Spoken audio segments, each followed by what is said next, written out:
જામનગરમાં રણજીતસાગર રોડ પર મા રૂકનસારા વાડી પાસે આમ આદમી પાર્ટીની પરિવર્તન સભા યોજાઈ હતી, જેમાં આમ આદમી પાર્ટીના વિસાવદરના ધારાસભ્ય ગોપાલ ઇટાલિયા, જામજોધપુરના ધારાસભ્ય હેમંતભાઈ ખવા, ઈસુદાન ગઢવી, આપના શહેર પ્રમુખ રાજેન્દ્રસિંહ સોઢા સહિતના આગેવાનો જોડાયા હતા।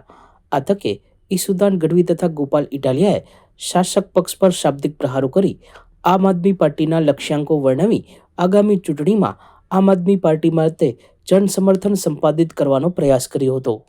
કરવા આવ્યો છું કે અમે નાના માણસો છીએ, અમારી પાર્ટી નાની, મારી તો પોતાની ઉંમરે નાની, અમારો રાજકારણનો અનુભવ નાનો, પણ અમારું લક્ષ્ય બહુ મોટું છે, અમારું વિઝન બહુ મોટું છે કે ગુજરાતના સામાન્યમાં સામાન્ય છેવાડાના માણસને એક સન્માનપૂર્ણ જિંદગી મળે ને એવું મોટું કામ ગુજરાતમાં કરવું છે।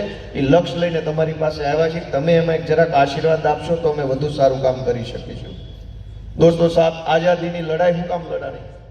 આજે જામનગર શહેર ખાતે વોર્ડ નંબર 16 માં આમ આદમી પાર્ટી દ્વારા એક જનસભાનું આયોજન કરવામાં આવ્યું।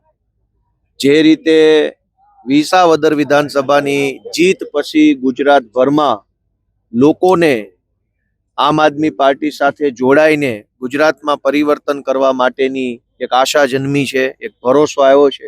એ જોતા ગુજરાતમાં ઠેર ઠેર આમ આદમી પાર્ટીને અપાર જન સમર્થન મળી રહ્યું છે। છેલ્લા ઘણા સમયથી ગુજરાતના લોકો ભાજપના કુશાસન અને તાનાશાહીથી ભયંકર કંટાળેલા હોવા છતાં પણ કોઈ સારો વિકલ્પ ન હોવાના કારણે મજબૂરીમાં બીજેપીને મત આપવો પડતો હતો। પરંતુ જ્યારથી લોકોને આમ આદમી પાર્ટીમાં એક વિકલ્પ તરીકેની આશા જન્મી છે, ભરોસો જન્મ્યો છે, ત્યારે ઠેર ઠેર આમ આદમી પાર્ટીને આવકાર મળી રહ્યો છે અને લોકોની અંદર એક નવા પ્રકારની ચેતના આવી છે। આજે જામનગરમાં આમ આદમી પાર્ટીની આ સભામાં ખૂબ સારી એવી જનસંખ્યામાં લોકોએ ઉપસ્થિત રહી આમ આદમી પાર્ટીની વાત સાંભળી અને આવનારી મહાનગરપાલિકાની ચૂંટણીમાં ખૂબ સારી રીતે આમ આદમી પાર્ટીને જનતાના આશીર્વાદ મળે તેવા પ્રકારનો આજે આ કાર્યક્રમ થયો છે। સાંસદ, રાજ્ય સરકાર, કેન્દ્ર સરકાર ભાજપે આપ્યું શું? ભાજપે માત્ર લાભાર્થીઓ ગેંગને લાભ કરાવે છે।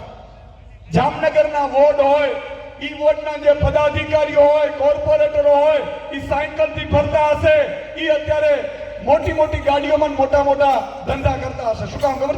જામનગરના બજેટમાંથી કટકી કરવાનો પરવાનો એને મળી જાય। જામનગરના બજેટમાંથી કટકી કરવાનો પરવાનો એને મળી જાય। જામનગરના બજેટમાંથી કટકી કરવાનો પરવાનો એને મળી જાય। તો ભણના દીકરાઓ જોજો સાહેબ, ટેન્ટમાં સ્કૂલ બનાવડાવીને એના વિડીયો મોકલી દીધા હતા। બોલો, ટેન્ટ ઉપડી ગયું હતું। આ ફેંકુજીના દિમાગો કેવા? પણ વાત હતી સ્માર્ટ સ્કૂલની, વાત હતી સ્માર્ટ હોસ્પિટલની, વાત હતી સ્માર્ટ દવાખાનાની કે મોહલ્લા ક્લિનિકની। સ્માર્ટ મીટરની વાત જ નથી। સ્માર્ટ મીટર બટકાવા આવે છે।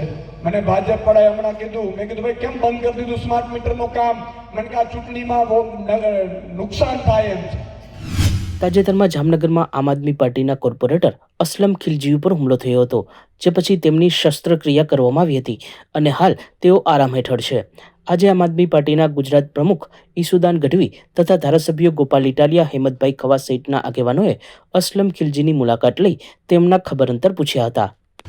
સચોટ સમાચારો સૌથી ઝડપી મેળવવા માટે અમારી ચેનલને સબસ્ક્રાઇબ કરો।